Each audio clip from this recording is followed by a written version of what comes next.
like got their buddies, like kindergarten right before around the boat. Cool. Great. It's been good exercise so far. Yeah. It was having fun. Yeah. I like exercising. Do you? Yeah. I choose the same elliptical at the local gym every morning. I can drink a 16-ounce coffee before the desk clerk even opens up. It's another Kitchener resident, the owner's shiftless nephew. 2 early birds join me at 5:45 and take the treadmills on the far side of the gym, facing the mirror and me. I learn their names eventually. Sarah is a dog walker in her 30s, some millennial inked with Celtic sleeve tattoos, knots, crosses, dragons.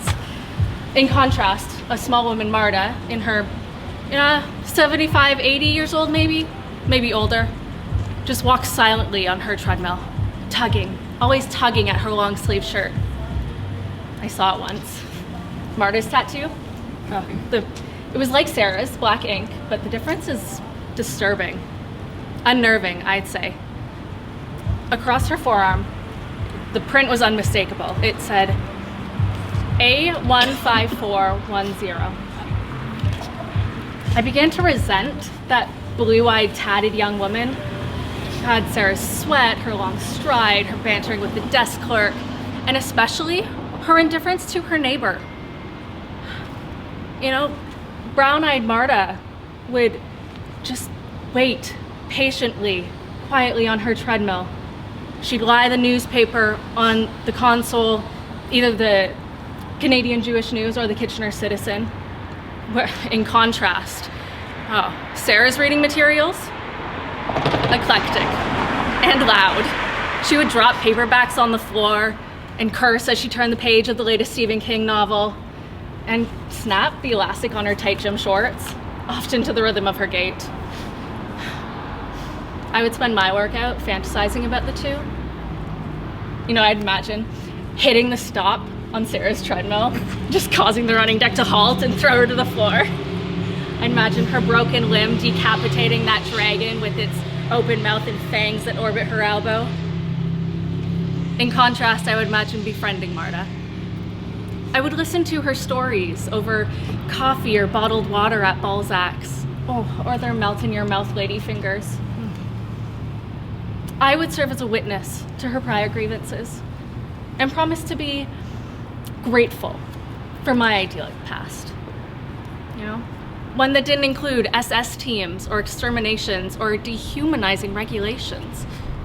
So you can imagine my surprise when I show up at the gym and find Sarah and Marta engaged in a lively conversation. It was a Thursday, later than usual. I'd planned my arrival and departure to coincide with a safe return home after setting off several cockroach bombs in my apartment. All the ellipticals were taken, so I mounted the only cardio machine available, a treadmill, next to the tattooed women. And I listened intently. Marta was born in the Auschwitz camp, shortly after her parents were imprisoned and then later killed. And she recalled moving to New York as a small child and then venturing to Kitchener, where she met her Bash Hurt, her true love. She was married, widowed, and had one son. Her son had given her this gym membership as a birthday gift. "To take better care of myself," she said in a thick accent, and expressed her disappointment. "I wanted a Cuisinart,"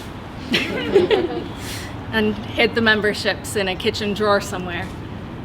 When her son died of cancer several months later, she found those papers and decided to honor his wishes.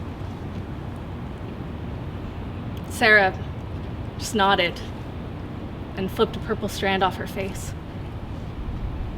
And then suddenly she dismounted her treadmill and went to Marta and embraced her with those tatted arms, and Marta wept. I felt ashamed.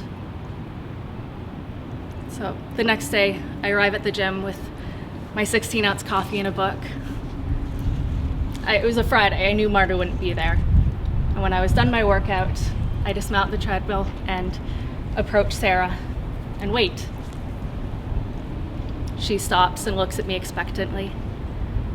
I hadn't noticed her soft smile before. I try to be casual. "Here," I say, extending my hand. "I thought you might like this." Sarah accepts my peace offering, and I watch as her painted lips read the title of the book, The Girl with the Dragon Tattoo. She looks up at me, says, "Thanks, cool." I remembered my grandmother's favorite saying, "Your health comes first. You can always hang yourself later." And well, in contrast, never judge a book by its cover. I'm still working on that. All right. Good advice. Well done. Good advice.